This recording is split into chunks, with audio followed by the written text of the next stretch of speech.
Good evening, everyone. We want to welcome you to tonight's live event here across social media with mayoral candidate Chuck Garrett. Now, we want to say that this opportunity has been offered to all mayoral candidates, and we hope to hear from them over the next few weeks as we go to the polls and look who will lead in the coming years for the city of New Albany. We'll be doing 4 of these events every Tuesday in March, and we want to encourage you to like and share and bring others in so that they can hear just exactly what the candidates have to say. Dr. Garrett, we want to welcome you tonight. Appreciate it, Mr. Tyre. By the way, yes, I do want to say, of course, I met you tonight for the first time, but I did enjoy, I got to hear you sing at an event over in the Memorial Gym. I think it's one of the playoff games. Yeah, absolutely. Acapella, beautiful. Do you do that all the time? I do. Man, that was really pretty. So I'm glad I got a chance to meet you tonight. I appreciate that. Appreciate you being here. Well, it's time to jump into it. Yes, sir. What do you think? All right. This is a unique time for our world, for our nation, for our community. We have a pandemic. We have financial issues going on, just lots of different things happening. It's a unique time. Yep. What makes you want to run for mayor of New Albany? If you'd asked me 2 years ago, would I want to run for office, I would have said, no. I've never run for any office. I've told people I didn't run for office in middle school or high school or any place else. And so the idea of putting myself on the line and running for office is really new for me, but it kind of evolved. I had 3 people at one point or another, not at the same time, but at one point or another, who said, Chuck, you ought to run for mayor. And I asked them why. And they said what they said, and I won't repeat what they said. But anyway, I listened to them and I said, well, let me look into it, because I don't want to do something unless I have a real passion for it. I'm not what you'd call a good hourly employee. I've been lucky in my life that everything I've ever done, whether it was teach, coach, be a principal, be a superintendent, I've always been passionate about it. And oftentimes didn't even know how much I was going to make. Matter of fact, I only signed one contract in my whole life where I knew what I was going to make because I was really looking forward to it. So one of the promises I made myself was, I'm not going to do this unless I know I can be passionate about it. So what I did, and I started going to alderman meetings. People started seeing me out and about. People asked me questions. I pulled people aside and asked them questions. What do you see that we're doing well? What do you see that you wish was a little bit different? How do you think I would stack up if I were to try to get involved? All of those kinds of questions. And over a period of time, I probably actually made the decision that last August that I was going to run. Up until then, I really didn't know. And but I didn't announce it, and I didn't tell anybody. I just knew, I think this would be something I'd like to get involved in because I think I can help. And so we decided to come out and make the announcement, and we made the announcement, I think, the Tuesday after Thanksgiving on social media. And then officially, actually came out the first day in January. I think it was January 4th was the first Monday in January. Okay. I could be wrong about that, but that's the day it seems to, I remember. All right. Along that same line, campaigning is a process, it's a pattern. There's a different rhythm to it for each candidate. What's your approach to this campaign? Well, the first thing we tried to do, and I've had probably a half dozen people that really wanted to help and get involved early on. And so we started working. We knew we were going to try to involve Twitter, Instagram, Facebook. We wanted a website. The website, by the way, is nowisthetime.na.com, and you can check it out. We're updating it all the time, and it's a little bit rudimentary, but we're doing our best with it. And of course, we came out in the paper and let people know there. So we did our best to let as many people know in as many different ways as possible, which, by the way, I think City Hall, if I were elected at City Hall, that's the same thing I would want to do. I would want to use as many avenues, printed papers, online, as possible to get people information. Okay. So we started that way. And we started making videos, And what I would do is, as I was out talking to people, if they said something, I'd start checking it out. And a lot of times those turned into videos. The videos were generally a result of something that I was hearing maybe more than once or twice that I thought, okay, I'll need to take a look at this. Okay. Well, a follow-up question on that. You talk about getting the word out, yes, things sir. like that. Yes, what for any of our candidates, whatever office they're seeking, what's your view? What's your approach as far as putting the word out to people about various things, whether it's a city issue or a project or a initiative? What's going to be your process for getting the word out on different things? Well, it's going to be, actually, just to go back, when I was superintendent of schools, we were the first. I think we were the first. I want to say we were the first, but we might not have been. We might have been in the top few districts to begin to close and open school on Twitter, Facebook, and social media. And that was back in, matter of fact, my first day of work, the first thing I did was close school. I was hired as superintendent over Thanksgiving and Christmas. My first day back was a snow day. And so the first thing I had to do was find out, how do you close school? Mm-hmm. And at that time, we probably did it by television. But very soon after that, we made a lot of announcements. So it's going to be social media, print media, radio, TV, every way we can get it out, we're going to get it out. Okay. I think if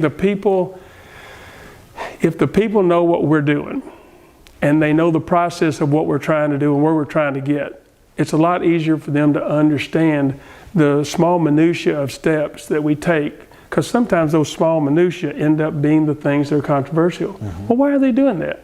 Well, if they can see how the whole picture is going to look, then they can see why you're doing that, and it makes more sense. Gotcha. If that makes any sense. Absolutely. And why you mentioned campaigning, could I say something else on that?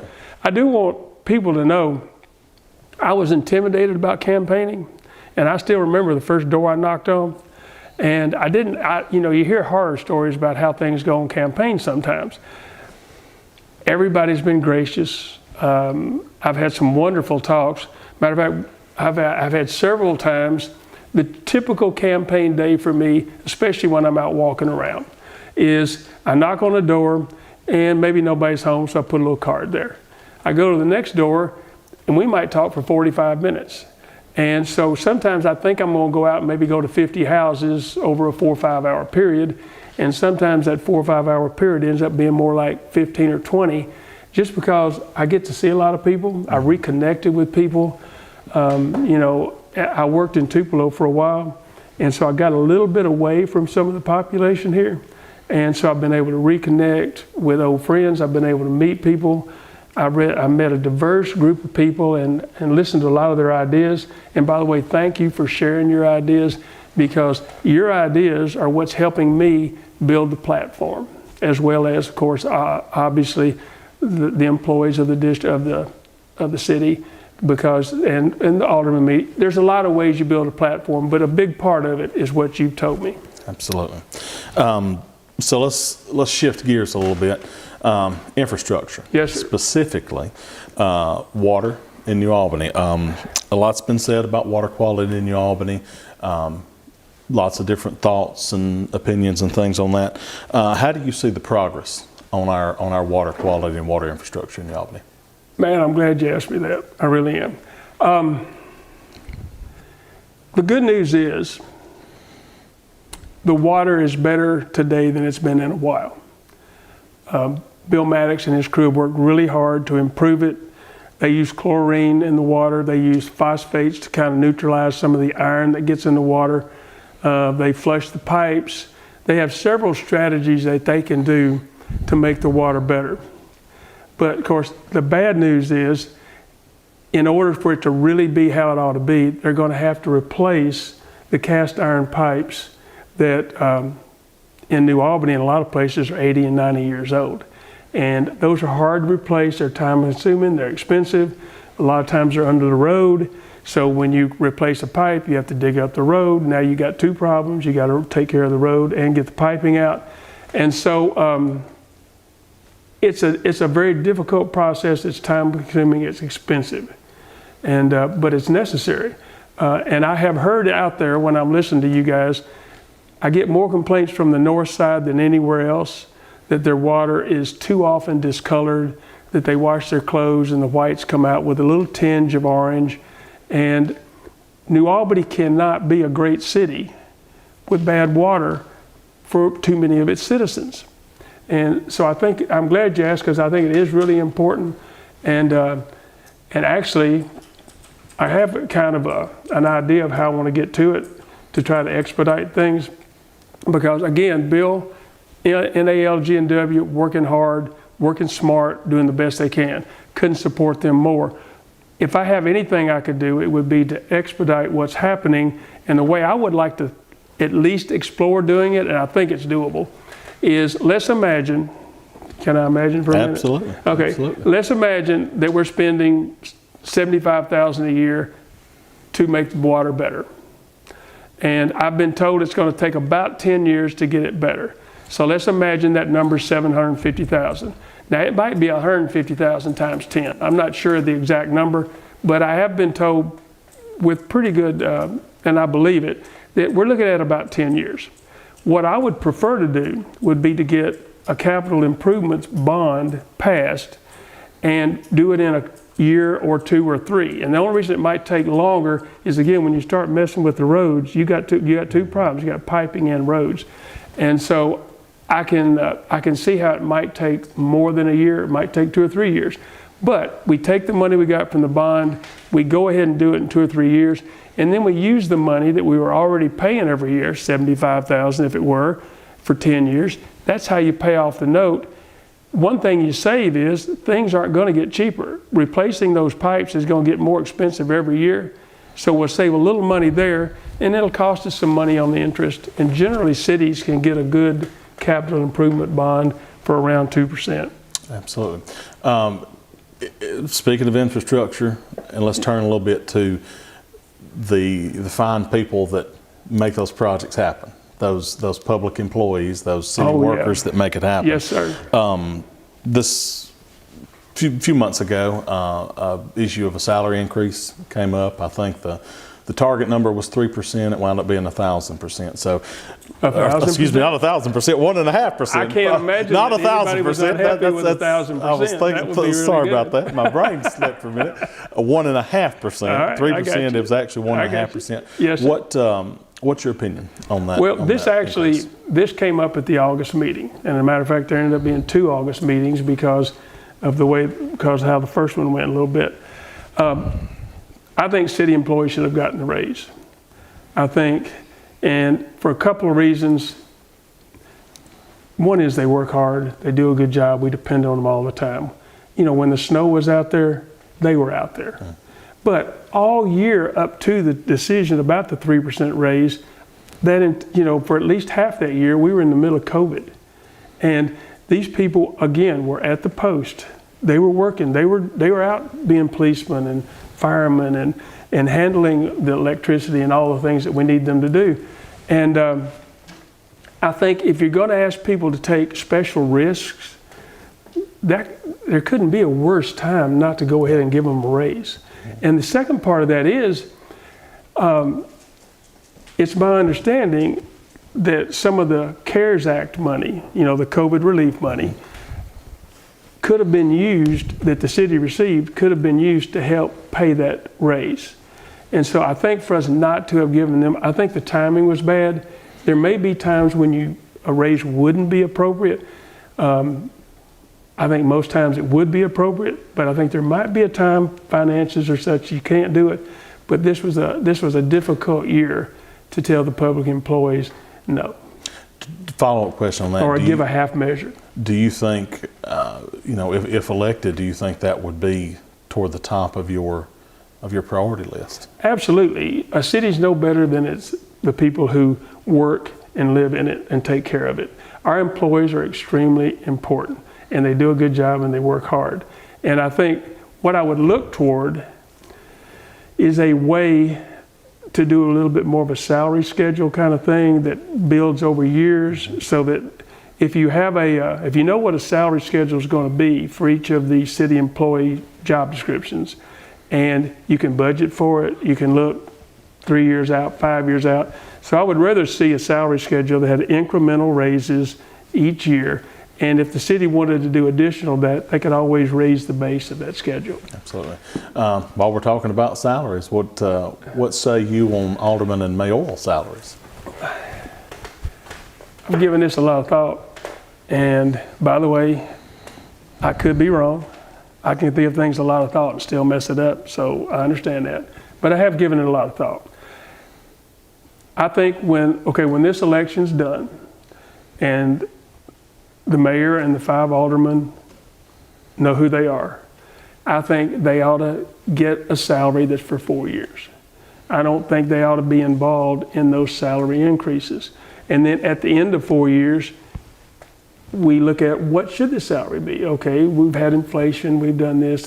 What would be the proper salary for the incoming alderman and incoming mayor?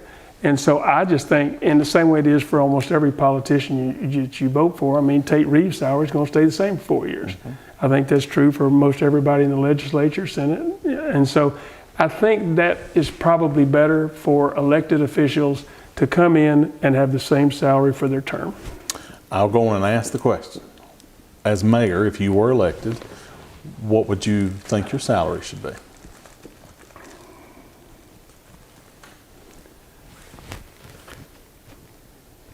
As a retiree, I think I'm in a position where I can ask for and accept a significantly lower salary than what it is now. So I would probably ask for something under $35,000. Okay. And if the alderman went along with that and allowed that and were able to go ahead and assign that for a 4-year period, that would be a savings to the city probably of some $50,000 a year for 4 years. And that $200,000, I think we would be able to use to really benefit the city and ourselves. And so that would be my goal. As a retiree, I can do that. Mm-hmm. And if I came out of retirement, I could probably make a little more than that. But by staying in retirement, I just think it's a win-win. I do find city benefits. All right. You speak of being a retiree. A lot of folks in New Albany know you as Dr. Garrett, the yes. superintendent of schools. So tell us, what are a few things from your time as superintendent of the New Albany schools that you want to highlight, that you want people to know about? Well, I'll take out all the building programs and all that kind of thing and just kind of hit a few things that a lot of people might not think of as being that big a deal, but that I think were. We added Air Force ROTC, and I think that program has meant a lot to the lives of a lot of our students. We have students who are flying jets right now who started in our Air Force ROTC program.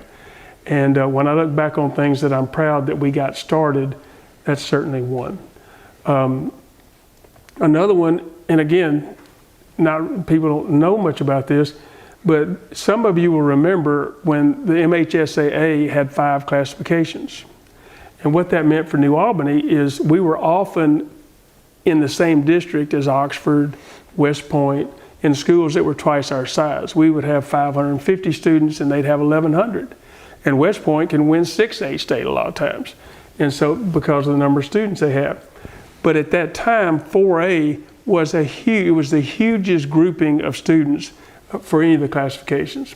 And so Robert Merritt and I talked about it and some other people, and we decided to try to get the state to go to 6 classes. And I knew some folks up in Olive Branch who kind of liked the idea too, so I got some information from them. And we put it all together and we took it to Dr. Proctor. And he didn't like it, and so he was kind of tabling it. So being me, I felt it was really important. We had kids in football games. Our guys are going both ways. They're platooning. Mm-hmm. Over 11 games, that makes a big difference. Yeah. And so we went to the executive committee and we asked to be heard. And they allowed us to drive down to Jackson, and we made our proposal. And as I was driving down, the head of the executive committee called me and he said, right now you got 3 votes and there's 13 of us. So when we got there, we made our presentation and we ended up getting 11 votes. It was passed, and that's how we came to have 6 classifications. And I think that's really benefited all districts. I think single A, double, triple, 4A and 5A and 6A have all benefited because they all have smaller divisions by student, 200 to 400. The minimums and maximums are much closer. I think it's helped New Albany tremendously. And that year we went 13-1. I think that was really facilitated by the fact that we were playing schools our size, or maybe a little bigger, but much closer to our size. So ROTC, MHSAA, and then a couple of things that people don't think about that much, but we started the ACT 30 Club. And it was the first in this area, first that I know of in the state really, but certainly in this area, and it's being copied everywhere. And I think that is a really nice way to help recognize students who achieve academically. And then we also, I know this fairly, well, I think this is significant. We had the first dual enrollment, dual credit classes in this area. At that point, there were regulations by both IHL and the community colleges that made it very difficult. And I actually got permission to do it anyway, and they said, we'll cover your back, and so we did it. And not only that, it was free to the students. We were able to organize it in a way where we had dual enrollment, dual credit that was free. And I'll tell you, I'll give credit to somebody. There was a young lady named Amber Bailey, and she was a band student. She graduated, I think, 4th or 5th in her class. But when she graduated, she had 33 hours of college credit. Now, we didn't help her with that. She did that on her own. And when I got to know her a little bit and found out what she had done, she made a deal with her parents. And basically the deal went like this. She wanted to go ahead and skip her senior year and go to college. They really wanted her to stay home. So she said, well, can I do both? And that's what she ended up doing. So at the time she walked across stage in the top 10 of her class, again, I think it's 5th or 4th, she also had accumulated 33 hours of college credit. And by the way, her name now is Dr. Gouge. She got her, I think she got her medical degree from Hattiesburg, Southern Miss, and married one of the Gouge boys. I'm sorry, I think it's Benjamin, but I'm not sure. But Amber, if you ever hear this, we're proud of you. Just to kind of follow up on that, it seems from your time with our schools and working with, on the local and the state level, you're able to get things done maybe that are out of the box. Do you think you can carry that same thing over into our city? Do you believe you'll be able to do that? Absolutely. And you have to be able to see it, picture it. You have to be able to envision what you're trying to do. And then you start working with staff members, community members, to try to see how you can start inching in that direction. And you bump into regulations and rules and ordinances and laws and a lot of things. But once people see that what you're wanting to do is worthwhile, it's really amazing how it becomes pretty easy to do. When I was in the school district, people would say, can we do this, can we do that? Well, if I thought it was a pretty good idea, I might tell them we can't afford it right now, but let me put it on the list. So I put it on the list. I bet you at one point I had 100 things on that list. But when you have a list of things that you're really trying to do, sometimes when you're building the budget, oh, this fits. Or sometimes when you're looking for a grant, here's a grant that works. Do you mind if I give you 2 examples real quick? No, absolutely not. No, I got 2, really. Sorry. That's all right. Okay, so Memorial Gym had a bad roof. All right? And we would all, I wouldn't, but people would get up there and try to repair it, put tar on the top, try to patch it. Now, it was in such bad shape you couldn't really patch it. And so the tar would fall through, hit on the floor. Sometimes it got in the lights. You folks that have been going to basketball in Memorial Gym for a while, if you think back to 2001 through 2005 or so, you'll remember seeing some of those lights and how they had tar in them and all this kind of stuff. We didn't have the money to fix it. We didn't have the money to replace it. And so I happened to be in Jackson, Mississippi at MDE, Department of Education. I was around a lot of their leadership. And I just told them, I got a roof that's a really problem. If any of you guys ever come across money, let me know. about 2 months later, one of them called me and said one of the large districts got like $2 million from us, and they're turning back $100,000. Do you want it? Mm-hmm. Absolutely. The roof was $105,000 to replace. Mm-hmm. We got $100 just by letting it was on the list. Mm-hmm. We were letting people know it's out there, and I think, and we actually had another thing just like that. Thad Cox. We were going for $1 million grant to try to help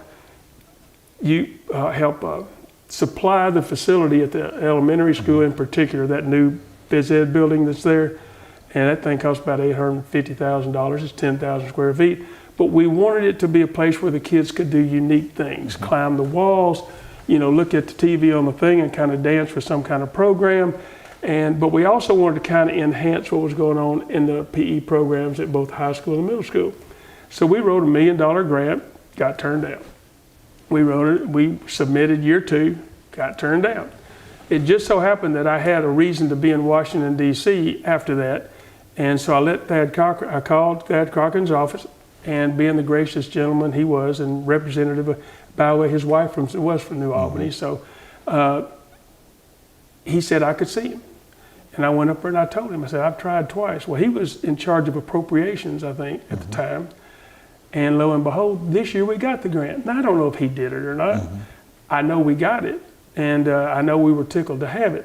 So I guess all I'm saying is you can find money a lot of times if you know what you need it for, mm-hmm. and if people know you need it. And I'll say one more thing about it.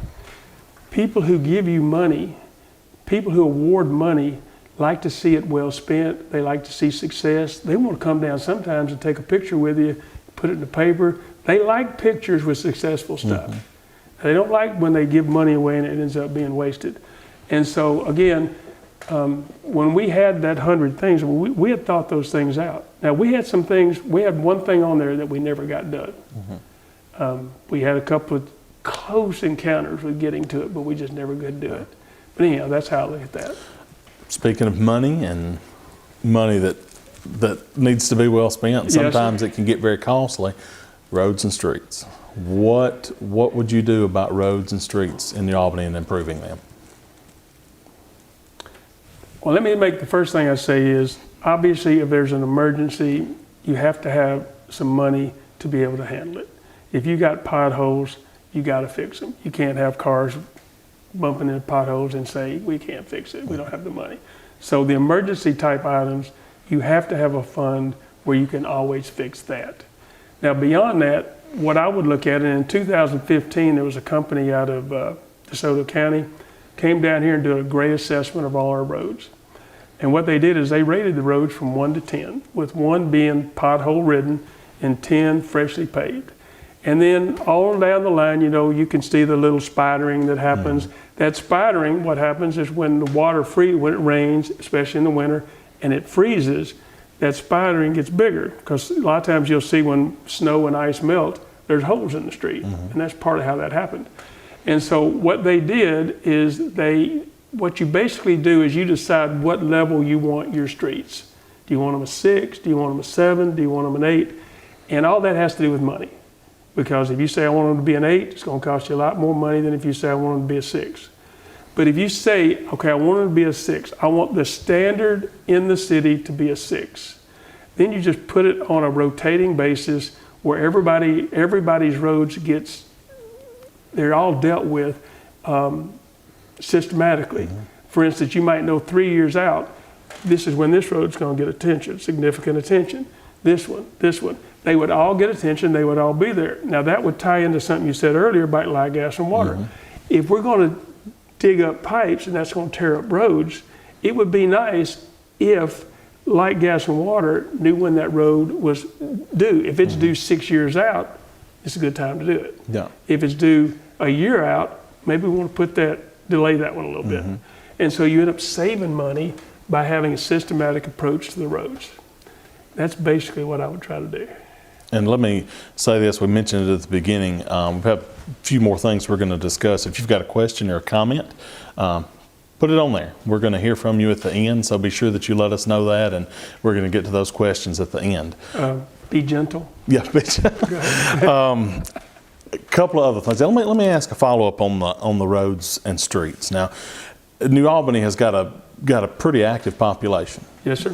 You know, outdoor recreation is one of the bigger things that our population participates in. So how would you tie in road and street improvement into recreational activities for all New Albanians?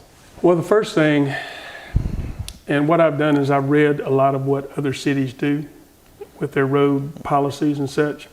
And one thing you see in a lot of them is streets and roads includes bicycles, pedestrians, joggers, everybody who uses it. We don't just say we need it to be this wide because cars are this wide, build it here and line it. And I'm not saying you could make a drastic difference immediately with that, but I do know if every time we considered what we were doing with a road, we considered how would that impact pedestrians? Could we actually enhance an opportunity for pedestrians, bicycles, joggers? Because we have roads, and I know I'm sounding like I'm complaining, I'm not meaning to complain, but we have roads where if you're out jogging, you almost got to get in a ditch to not get hit. I know that when I walk some of our roads, I always try to walk against the traffic, which you're supposed to anyway, because if I know if a car is coming behind me, I'm going to have to step off. Mm-hmm. Now on a bicycle, you can't do that. You know, if you get crowded on, and people shouldn't crowd you, but nonetheless, sometimes they do. And, or if you're a jogger. So I just think we need to really take that into consideration as part of what we do with the roads. Walkability, bicycles, joggers. And then one other thing, we have a city that's really family oriented and really is becoming more and more health conscious. And I think as that happens, it's going to be really important. And we have Tanglefoot, which is a wonderful place to be able to do some of these things. But the more roads that we have that can connect to that, the easier it's going to be and the better it'll be for everybody. And to kind of backtrack just a moment, you talked about, you know, roads and streets, kind of rating them. Have you got a number in mind, a place in mind where you want to see the city streets and roads at if you're elected? I would like to see it at a 6 or a 7, and that's going to be budget driven. It's generally recommended that you try to shoot for a 7. But until I fully understand the budget and how it turns over and how it works, it's going to be hard to make that decision. So it could be, I mean, some cities can probably make them all an 8. Mm-hmm. 6 is a pretty good road. You don't really start getting in trouble till you get down around 3 or 4. Okay. And because they will deteriorate more quickly. And also the longer you wait, you begin to double the cost to fix it. I mean, if you wait till it's a 1, you got to pave it. That's the most expensive way. Okay. If you wait till it's a 3 and it's got smallerish potholes, that's more expensive than if when it was a 4, you just fixed the spidering. So we want to get to it as early as we can, but until I really understand the money and work with the alderman, I couldn't say. Back to your experience in our schools, and really this, for a lot of voters, I think this might be the connection that they might look to make. As superintendent, you know, there's a lot of forward movement, innovation, things like that. How will your experience as superintendent translate to mayor, from Superintendent Garrett to Mayor Garrett? What's going to translate between the two? And I specifically 3 things that kind of pop into my head: maybe budget, personnel, public relations, things like that. What's going to translate there? That's a really good question. As I've been walking around campaigning again, and listening to people, and even talking from time to time with an employee that I happen to come across, you know, I'll go to their house too. An employee will talk to me. As I have been doing all that, I have found that they want to be included. And I found also that there's a lot of similarities between the school district and the city. Mm-hmm. I mean, the school district has a superintendent and a board. The city has a mayor and a board. The school district has principals and leadership roles as well as directors. Well, the city has the same kind of thing. So you see a lot of similarities in the organizational structure. And so I think I would approach it first, and whatever those things you just asked me, we'll get back to those in a minute. But I think the way I like to organize things is I like ideas to be bottom up. You know, a lot of leaders like things to be bottom down, and I tend to like to. So what I would try to do is work with those directors, and I'm gonna back up one more time. First thing I'd want to do is the alderman and I go on a retreat, really get to know one another, build relationships, find out what's important to everybody, and see where all of our common ground is, and kind of get ground rules on how to talk to one another. I'm the type, I don't care what they say. I mean, I care, but as long as they're telling me how they feel and it's the truth, I'm good. Or if somebody says no, I'm good. So I'd want to get, and I want us to operate that way. I don't want anybody to ever go home thinking I should have said something, but I didn't because I didn't feel comfortable to say it. So I would do that with the alderman, and then I would do it with the department heads, and try to build the same kind of, go on a retreat, build the same kind of rapport, because ultimately, and then I want the department heads to work with their people to really understand, because my type, here's what I used to say to the principals. If they came to me with an idea, I would say, how do your teacher feel about it? If they came to me an idea about sports, I said, how do your coaches feel about it? I wanted to know. That encouraged them to ask. So if it impacts the English department, they met with the English teachers.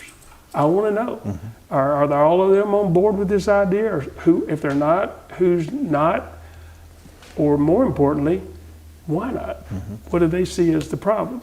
I'd want to do the same thing here. I would want to, if I'm working with department heads, say water, Mr. Maddox comes to me and said, this is something we want to do. And he works with a lot of autonomy, so that would be a little bit different.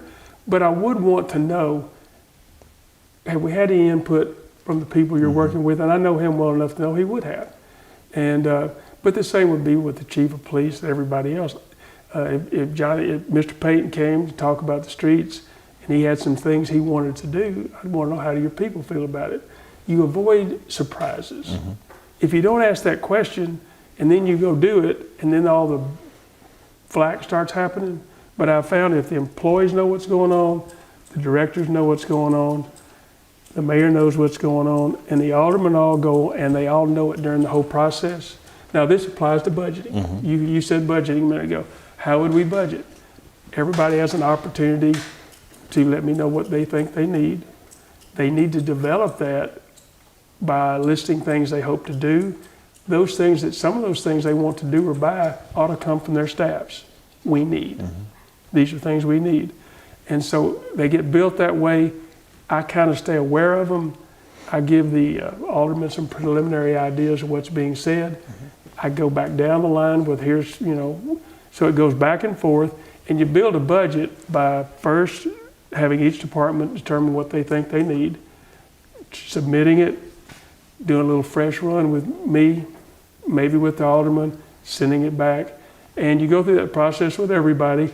And the budget, the night you have the budget adopted, should be anticlimactic. Everybody knows what's in it. They know a raise is in it, or they know a raise isn't in it. They know everything everybody's asking for. Everybody's already, because they've been in the process. And so now you come in and say, this is the budget, we would like to adopt it. And generally it happens fairly quick. So, and it works. Just, follow up on that, speaking of budget, and budgets for towns, cities, households, you name it, they've got a lot of intricacy. So knowing, a city the size of New Albany, our budget is pretty intricate, and there's lots of moving parts. So there's some, 2 or 3 things that you think might be immediate budgetary, budgetary items you want to deal with or make a priority?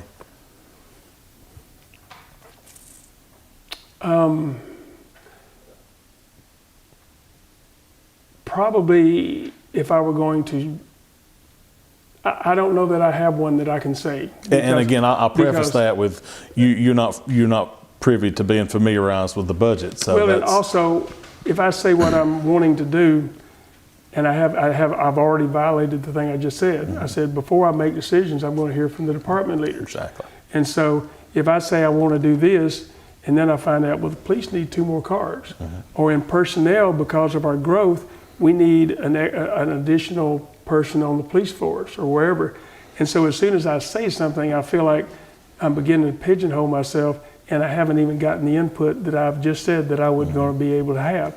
And so I will tell you some things that we would do that wouldn't require a lot of budget, but they would require some. We're going to study every handbook we have. We're going to study every ordinance we have. We're going to study anything that guides what we do. We're going to relook at it and give the departments an opportunity to weigh in, give the alderman an opportunity to weigh in, because those things guide your day-to-day activities and what your decisions that you make. And I think we have some ordinances that are pretty old, and I'm not sure they've been looked at lately. And I think, so I think all that needs to happen.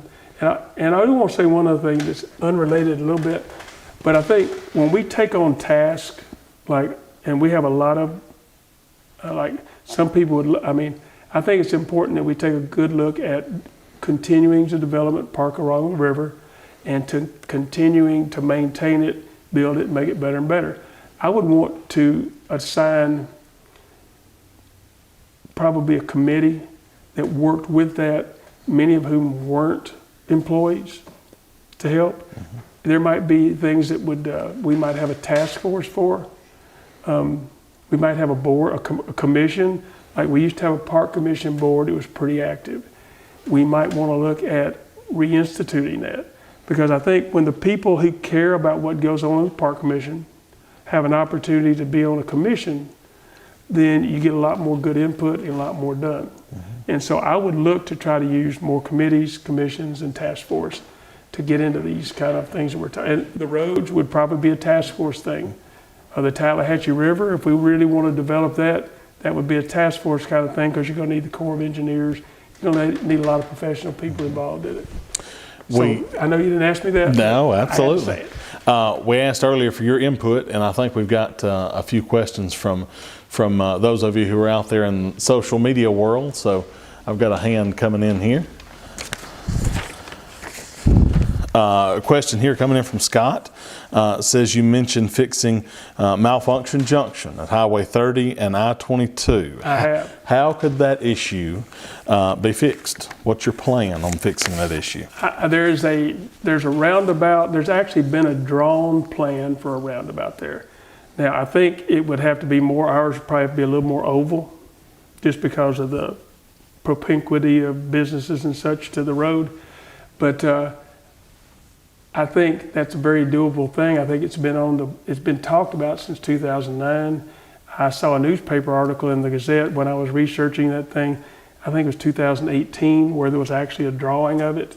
And I think it's completely doable. The state actually likes to do it.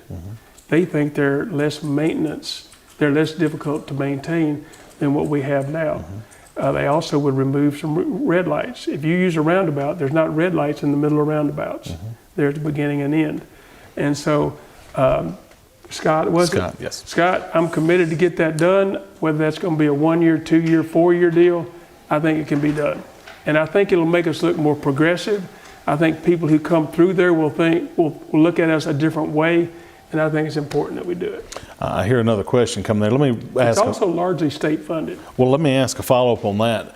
You know, I've traveled to several of the other cities, you know, Oxford, Corinth, and they do have these roundabouts throughout their city. Do you think that would be something that you might explore, you know, over multiple years, putting in place in our city? Well, I went to see the mayor of Oxford to kind of ask her about how they did their roundabouts when I was trying to learn about them. And she kind of let me know how they did it. But from what I can see right now, we have two areas that might benefit. And one is 22 and 30, and then one is at Carter. You know, that maze that you kind of, I mean, I know a lot of people go through there all the time, but you still see people going the wrong way. And I know there's been a lot of work. I've been one of those people. Okay. There's been a lot of work with signage, and there's been a lot of work with streets, and there's been a lot of effort, and I want to commend everybody for everything you're doing, but that's just a difficult thing right now, especially for people from out of town who aren't familiar with it. Now this is a total shift in gears here, but we have this question came in. We've got a lot of great restaurants here in New Albany. This Yeah, we do. Great variety and great small business owners. The question that came in: do you have an opinion or a view on food trucks in New Albany? Since that issue has been risen, I've, well, for instance, I called Tupelo. There's a lady, I forgot her name, but she's in charge of that ordinance for them, and asked her how they handled it. And of course, I've talked to some people at our own city hall to ask them kind of how did everything develop and all this kind of thing. The short answer is, I think there is definitely a place for food trucks in a city. One of the things Tupelo does, and I think they call it something Friday, Food Truck Friday or something, where they have them all meet in the same place, and it's kind of like a food mall or a food court. I think that's one of the things they do. I'm not as familiar about exactly what's happened that has gotten the stir going. But I mean, if I were elected, I would certainly try to find out. I do know that from what I can understand, the food truck ordinance was actually, they began writing that 2 or 3 years ago. That's what I'm told by some folks at City Hall, that actually began 2 or 3 years ago. And it was one of those things where it kept coming up for adoption, and was kind of tabled and put off. And I think it was actually adopted this past summer. And I think one of the reasons it was adopted is we had a lot of food trucks out there that didn't know what the ordinances were, and didn't know, some of them weren't licensed and some of this kind of thing. And so and some of them have been told, this thing's coming at some point, and you're going to need to, take the proper, fill out paperwork, all this kind of stuff. It's my understanding that one of the problems that has happened is the idea now is that food trucks have to be able to leave each night. And of course, people have asked about grandfathering in and all this kind of stuff.